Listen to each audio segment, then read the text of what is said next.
아멘. 12월 15일 월요일입니다. 오늘은 사사기 14장 1절부터 마지막 20절까지 말씀입니다. 삼손, 자기 정욕을 주체하지 못하다 라는 제목입니다. 삼손, 자기 정욕을 주체하지 못하다. 삼손의 이야기는 우리가 익히 잘 알고 있는 이야기죠. 세상 사람들도 이것을 영화로 만들어서 이렇게 볼 정도로 삼손의 이야기는 아주 유명한 이야기입니다.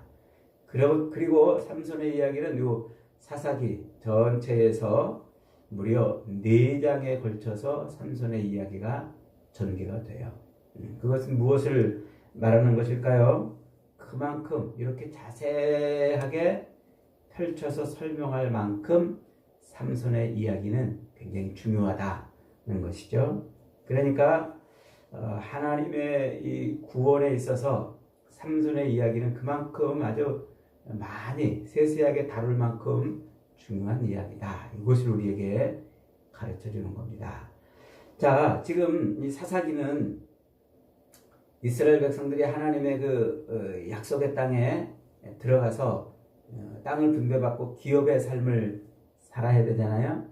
그 기업의 삶을 살아야 되는 이스라엘 백성들이 그렇게 살지 못하고 있음을 까발려내고, 그리고 그럼에도 불구하고 하나님이 언약을 지켜가시려고 어떻게 언약에 충실하신 분이신지를 보여주는 게 사사기입니다. 사사기는 어떤 한 인물의 개인의 어떤 영웅담이 아니에요. 기드온의 영웅담이나 혹은 입다의 영웅담이나 혹은 삼손의 영웅담을 말하려고 그러는 것이 아니라 이스라엘의 실체가 뭔지, 기업의 삶을 살아야 될 그 땅에 들어가서 그 살지 못하는 이스라엘의 그 실제 모습이 어떤지를 이렇게 까발려내고 그리고 그들을 하나님께서 어떻게 끝까지 책임지고 구원을 해가시는지 이제 그걸 말해주려고 그러는 거예요. 그 내용이 삼손의 이야기 속에도 들어있다 하는 것입니다. 자, 오늘 본문은 나실인으로 태어난 삼손이 블레셋 여인을 아내로 삼으려고 딥나라는 마을로 내려가면서 벌어지는 거죠. 그래서 그 마을에 내려가서 자기 마음에 드는 여인을 택했습니다. 그리고 이제 혼인 잔치를 벌입니다. 그 혼인 잔치를 벌이는 동안 삼손이 그 마을 사람들을 초대해 가지고 자기가 수수께끼를 하나 낼 테니까 이거를 맞추면은 옷을 30벌씩 주겠다. 그러나 못 맞추면은 너희들한테 옷을 30벌씩 뺏겠다.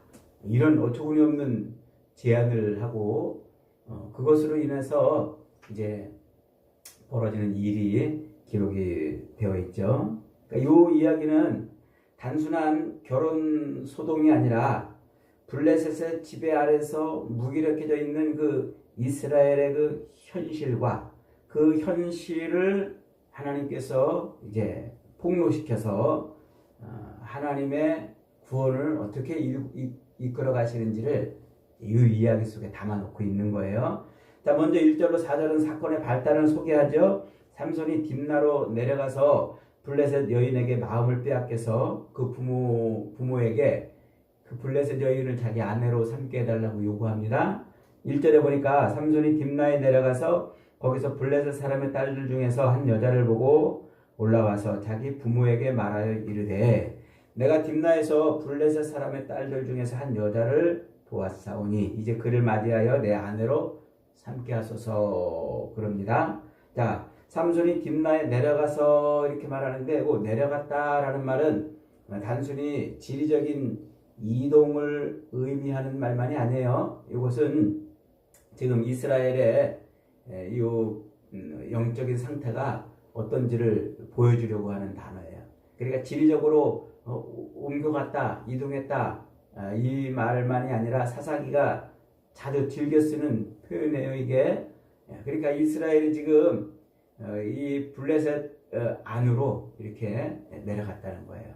영적으로 지금 하강 곡선을 그리고 있다는 이제 그것을 말하는 것이죠. 딥나는 블레셋과 맞닿아 있는 접경지대예요.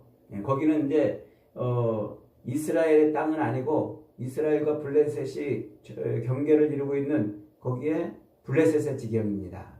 근데 거기로 지금 내려갔다는 것은 삼손이 어떻게 했다는 거예요? 자기 욕망을 채우기 위해서 블레셋으로 들어갔다. 그 얘기를 지금 하고 있는 거예요. 그러니까 거룩한 나실인으로서 거룩을 지켜야 되는 그 거룩의 경계가 지금 허물어져 버렸다. 그 배경을 설명하고 있는 거예요. 자, 그러자 그 부모가 이렇게 말합니다. 네 형제들의 딸들 중에서나 내 백성 중에 어찌 여자가 없어서 네가 할례 받지 아니한 블레셋 사람에게 가서 아내를 맞으려고 그러느냐. 그래요. 삼손은 나실인이잖아요. 우리가 13장에서 살펴봤듯이 태어나기 전부터 이미 나실인으로 구별이 됐습니다. 구별된 삶을 살아야 하는 사람이란 말이에요. 그리고 이 삼손은 이스라엘 사람이잖아요. 태생부터 이스라엘 사람이잖아요. 그러니까 하나님의 율법을 붙들고 살아야 되는 사람인 거예요. 그런데 지금 어떻게 했다는 말이에요? 하나님의 율법도 패대기 치고 나실인으로 구별된 그 구별의 삶도 잊어버리고 더군다나 부모의 요 권면까지 거스리며 사는 존재가 지금 삼손이었다는 거예요. 삼손.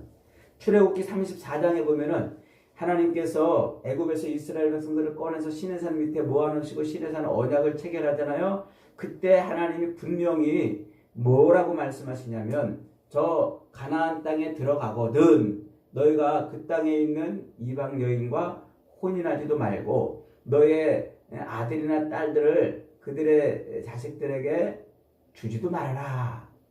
이때 그 언약, 시내산 언약에서 이미 하나님께서 체결을 하셨어요. 그래서 그 딸들이나 아들들을 아내로 삼게 해서 그들이 음란하게 우상을 섬길까 걱정되니까 그러지 말아라. 하나님이 명령을 하셨어요. 그리고 또 하나님이 가나안 땅에 들어가기 바로 직전인 모압 평지에서 모세를 통해서 신명기 율법에서 반복해서 또 말씀하시죠. 신명기 7장 3절로 4절에도 또 그들과 혼인하지도 말지니 내 딸을 그들의 아들에게 주지 말며 그들의 딸도 내 며느리로 삼지 말 것은 그가 네 아들을 유혹하여 그가 여호와를 떠나고 다른 신들을 섬기게 함으로 여호와께서 너희에게 진노하실까 너희를 멸하실까 하노라 그랬어요. 그러니까 신명기 율법에서도 분명히 가나안 땅에 들어가면 그 땅에 자식들과 혼인하지도 말아라 라고 이렇게 명령을 했는데 지금 삼손이 지금 어떻게 하고 있다는 거예요? 그 율법을 지금 까맣게 지금 잊어버리고 있다는 거죠. 더군다나 레위기 18장 3절에 보면은 너희가 거주하던 그 애굽 땅의 풍속을 따르지 말며 너희를 인도할 가나안 땅의 풍속과 규례도 행하지 말아라. 애굽의 풍속도 버릴 것을 말씀하고 있지만 가나안 땅에 들어가서 살 때 그 땅 백성들의 풍속도 따르지 말아라. 이렇게 말하고 있어요. 근데 삼손은 지금 어떻게 합니까? 나실인의 규례도 내버렸고 율법에 명하고 있는 것도 어겼고 부모의 권면도 걷어차버렸고 그리고 그 딥나에 내려가서 그 블레셋 사람들의 그런 풍속을 따라 사람들을 초대해가지고 지금 결혼식을 벌이고 있다.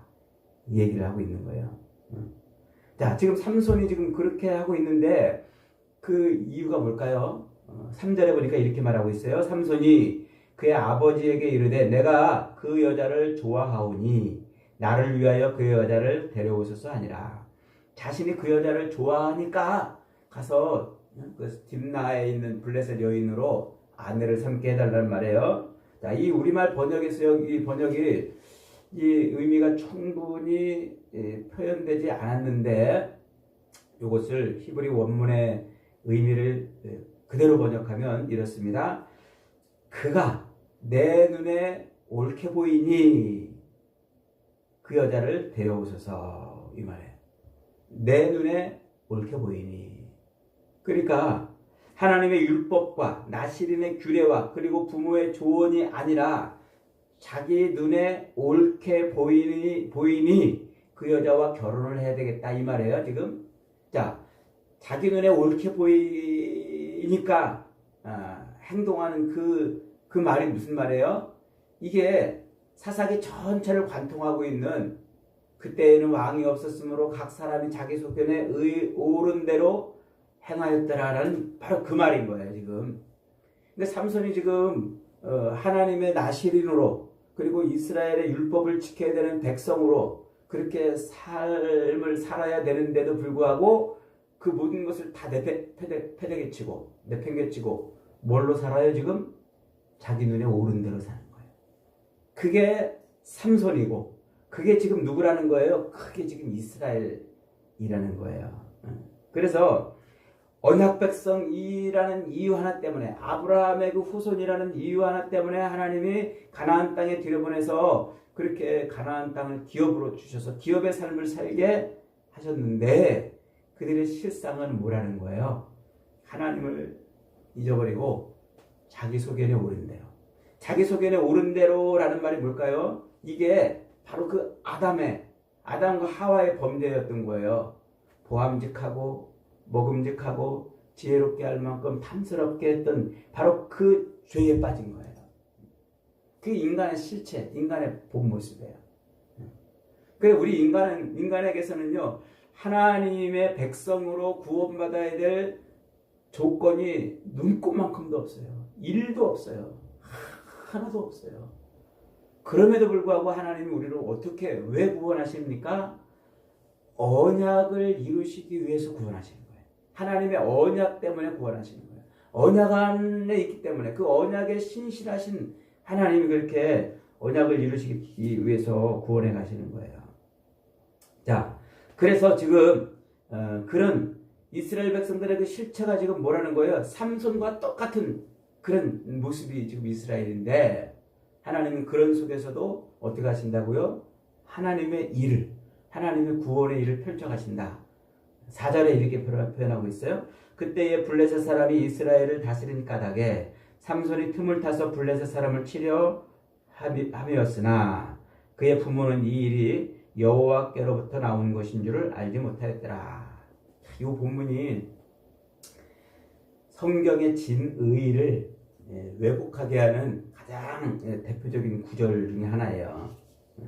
성경을 우리가 읽을 때 그 진의를 이렇게 파악하지 못하는 그 왜곡된 그런 구절 중에 하나가 이제 이런 건데, 이 말이 지금 무슨 말입니까?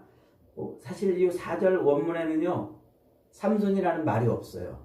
삼손이라는 말이 없는데, 본문에는 지금 이렇게 표현하고 있잖아요. 삼손이 그 틈을 타서 블레셋 사람을 치려 함이었으나.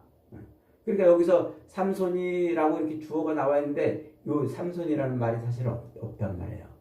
주어는 삼손이 아니고 그가 틈을 타서 블레셋 사람을 치려 했다, 이렇게 말해요. 주석가들은 여기서 다양한 의견을 제시합니다. 여기서 그가 누구냐? 그는 삼손이 가서 블레셋 여인을 아내로 삼아서 이렇게 이렇게 한 걸 보니까 그는 삼손을 의미한다, 이렇게 이제 해석을 하기도 하는데, 여기서는 이 그가 여호와 하나님을 의미해요. 여호와 하나님. 그러니까 여호와 하나님이 틈을 타서 블레셋 사람을 치려 하였으나, 이런 의미란 말이에요. 그러니까 삼손이 틈을 타서 블레셋을 치려고 블레셋 여자와 결혼한 게 아니고, 하나님이 틈을 타서 블레셋을 치려고 삼손으로 하여금 이방 여인과 결혼을 하게 했다, 이 말이에요. 그러니까 이 말을 이제 각도를 좀 이렇게 틀어서 한번 봅니다. 삼손이 지금 이방 여인과 결혼하는 이유가 뭐예요? 자기 욕망 때문에 그런 거예요. 자기 소견에 오른 대로 지금 항하고 있잖아요. 그런데 하나님은 이 하나님 편에서 그걸 보면서 어떻게 합니까? 하나님은 그 삼손이 자기 욕망에 취해서 행하는 그 일을 가지고도 하나님의 구원을 이루어 가신다. 그 이야기예요. 이렇게 본문을 이해해야 삼손 이야기가 정확하게 이해가 되는 거예요. 그래야 삼손이 왜 나중에 이런 막 사람들, 이 블레셋 사람들을 막 죽이고 그러다가 결국은 붙잡혀가지고 자기가 죽으면서 이스라엘을 구원해내는지 그 삼손의 이야기가 바로 요 구절에 걸려 있는 거예요. 요 구절을 제대로 이해해야 된단 말이죠. 다시 한번 설명해 봅니다. 이제 삼손이 지금 이방 여인에게 가서 그 여인을 자기 아내로 삼으려고 하는 이유가 뭐예요? 자기 눈에 옳은 대로 행하는, 자기 소견에 옳은 대로 행하는, 자기 욕망에 취해서 하는 행동이에요. 하나님의 나시린으로 하나님의 율법을 지켜야 되는 자임에도 불구하고 그것을 패대기치고 자기 욕망을 따라 사는 그 삼손, 그런 삼손인데도 불구하고 하나님이 지금 어떻게 한다고요? 하나님이 틈을 타서 블레셋을 치시려고 그런 자기 욕망에 취해 있는 삼손을 하나님이 들어쓰신다. 그 얘기를 지금 하고 있는 거예요. 그러니까 여기서 엄청난 하나님의 구원의 그 섭리가 등장하는 겁니다. 이미 우리가 앞에서 이런 얘기들은 충분히 공부했잖아요. 대표적으로 요셉의 이야기가 바로 그거예요. 요셉은 야곱의 11번째 아들로서 위로 층층층층 10명이나 형제들이 있었잖아요. 배다른 형제들이 말이죠. 각각 배다른 형제들이 요셉을 막 미워합니다. 시기하고 질투하다가 끝내 요셉을 어떻게 해요? 애굽에 팔아버려요. 그를 죽이려고 그러다가 애굽에 팔아버립니다. 그런데 그렇게 애굽의 형들이 시기하고 질투해서 자기를 애굽에 팔았는데 요셉은 그 장면을 어떻게 해석해줘요? 형들이 나를 애굽에 판 것이 아니고 하나님이 우리를 구원하기 위해서 나를 애굽에 보내신 것입니다. 이렇게 말했잖아요. 그 얘기가 뭐라고 그랬습니까? 그게 하나님의 구원의 섭리란 말이에요. 인간의 탐욕과 인간의 욕망과 그 인간의 그 파역함과 그 부도덕함을 통해서도 하나님은 하나님의 일을 이루어 가시는 거예요. 그러니까 그 죄악은 인간의 그 탐욕과 욕망에서 쏟아져 나오지만 하나님은 그 죄를 통해서도 하나님의 구원을 이루어 가시는 바로 그 그림인 거예요. 그러니까 바로 이 십자가의 구속 사건이 바로 그걸 말하는 거예요. 예수님이 왜 십자가에 매달려 죽으셨습니까? 왜 십자가라는 그 보잘것없는 정말 비참한 상태로 예수님이 십자가에 율법에 의하면 저주받은 자로 왜 죽습니까? 유대인들의 그 욕망과 바리새인들의 그 탐욕과 그런 이 시기와 질투로 인해서 예수님이 십자가에 달려 죽습니다. 그런데 그렇게 예수님이 십자가에 달려 죽으시는 그게 뭐라고요? 그걸 뒤집어 놓고 보니까 그게 하나님의 구원의 특이한 놀라운 섭리였던 거예요. 이게 지금 삼손의 이야기에서 십자가의 구속의 사건이 지금 이렇게 예표되고 있는 겁니다. 그래서 그의 부모는 이 일이 여호와께로부터 나온 줄을 알지 못하였더라. 이렇게 토를 달아놓은 거예요. 하나님의 계획이니까 모르는 거죠. 하나님의 계획이니까. 그래서 하나님의 그 구원은 사람에게서 나오는 것이 아니라 오로지 하나님에게서 나오는 것이다 하는 거죠. 결국 그런 하나님의 은혜에 이끌려서 이제 인간은 자기 욕망대로 살지만 하나님은 구원을 이루어 가시는 이야기입니다. 삼손이 이제 결국 부모와 딥나로 내려가다가 사자를 만나서 그 사자를 찢어 죽이고 또 지나가다가 다시 돌아와서 보니까 그 사자의 시신에서 또 꿀벌들이 가가지고 거기 집을 짓고서는 꿀을 냈어요. 삼손이 그것을 보고서는 그 꿀을 먹고 그 사자의 시신에서 꿀을 따가지고 자기도 먹고 부모에게도 줬어요. 나시린은 뭐예요? 시신을 가까이 하면 안 된단 말이에요. 부정한 것을 가까이 하면 안 된단 말이에요. 그럼에도 불구하고 삼손은 그 꿀을 먹듯이 자기 욕망에 취해서 사는 존재였다는 거예요. 그리고서 어떻게 합니까? 그 사자를 찢어 죽이고 거기서 꿀을 먹는 그 이야기를 수수께끼를 만들어요. 그 수수께끼로 만든 이유가 뭐예요? 블레셋 사람들을 착취하기 위한 거예요. 그들을 그 수수께끼를 못 맞추죠. 당연히 어떻게 삼손 개인이 체험한 그 일을 수수께끼로 만들어냈는데 블레셋 사람들이 어떻게 그것을 해결하겠습니까? 그러니까 그걸 통해서 블레셋 사람들의 것을 빼앗으려는 그 욕망과 탐욕이 삼손 안에 지금 있다는 것을 이렇게 보여주는 거예요. 결국 그것이 충돌해가지고 이제 블레셋 사람들이 이 삼손의 아내를 이제 협박하고 위협해가지고 그 답을 말하죠. 그러니까 삼손이 어떻게 해요? 분노가 일어났어요. 그래가지고는 또 마을에 내려가서 블레셋 사람들을 착취해가지고 그 옷을 수수께끼의 경품으로 내려갔던 옷을 그 사람들 것을 빼앗아가지고 갖다 줍니다. 그리고서는 그것으로도 분이 안 풀려가지고 씩씩거리면서 또 어디론가 가잖아요. 그러면서 오늘 본문은 뭐라고 마무리됩니까? 요 삼손의 아내를 원래 블레셋 자기 남자, 자기 친구, 원래 사귀고 있던 그 남자에게로 시집 보냈다. 그러면서 오늘 본문이 마무리되고 있는 겁니다. 그러니까 오늘 이 본문은 이스라엘의 영적인 상태가 무엇인지 삼손의 이야기를 통해서 삼손을 통해서 보여주고, 삼손은 그렇게 태어나면서부터 나실인으로 하나님의 율법을 붙들고 살아야 되는 사람으로 났지만 그럼에도 불구하고 자기 눈에 오른 대로 살았던 그 이스라엘의 모습을 대표하는 인물이면서 동시에 그는 하나님의 구원이 어떻게 이루어지는지를 보여주는 그런 사사로 등장을 해요. 그래서 내가 죽어 너를 살리는 십자가의 죽음을 예표하는 그런 모습으로 끝내 자기가 죽음으로써 이스라엘을 구원해내는 그런 인물로 하나님 앞에 쓰임받는 겁니다. 여러분, 하나님은 태생적으로 구별된 백성으로 그렇게 낳았지만 자기 욕망을 채우기 위해서 율법을 버리고 나실인의 규례를 버리고 자기 눈에 오른 대로 살았던 그 백성들을 어떻게 하셔요? 언약 때문에 끝까지 구원해 가시는 거예요. 그 백성에게서 구원할 어떤 그런 조건이나 그런 어떤 상태를 조금도 발견하지 못하시지만 그럼에도 불구하고 하나님이 조상들과 맺었던 그 언약 때문에 하나님이 지켜가는 거예요.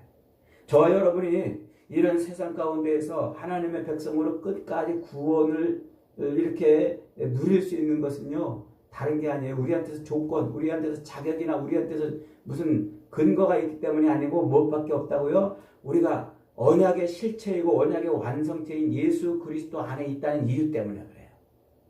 내가 하나님 앞에 뭘 드려서가 아니에요. 하나님 앞에 뭘 잘해서가 아니에요.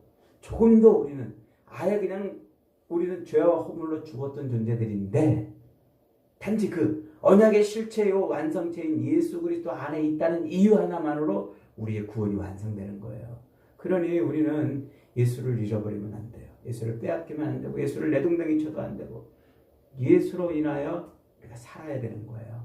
그래서 날마다 시마다 때마다 일마다 순간마다 우리는 예수님 붙들고 살아야 돼요. 주님이 그러시잖아요. 아무든지 나를 따라오려거든 자기를 부인하고 자기 십자가를 지고 따를 것이라. 그러므로 나를 내세우고 내 의와 내 자랑과 내 뭔가를 성취하려고 하면 안 돼요. 우리는 오로지 내 삶에서 그리스도가 충만히 드러나는 그리스도의 장성한 분량의 충만함에 이렇게까지 언약 안에 살아야 돼요. 오늘도 우리 삶의 모든 것이 다 그리스도 안에 충만한 삶이 되기를, 그래서 하나님의 언약을 이루는 복된 구원의 백성들이 되시기를 주님의 이름으로 축복합니다.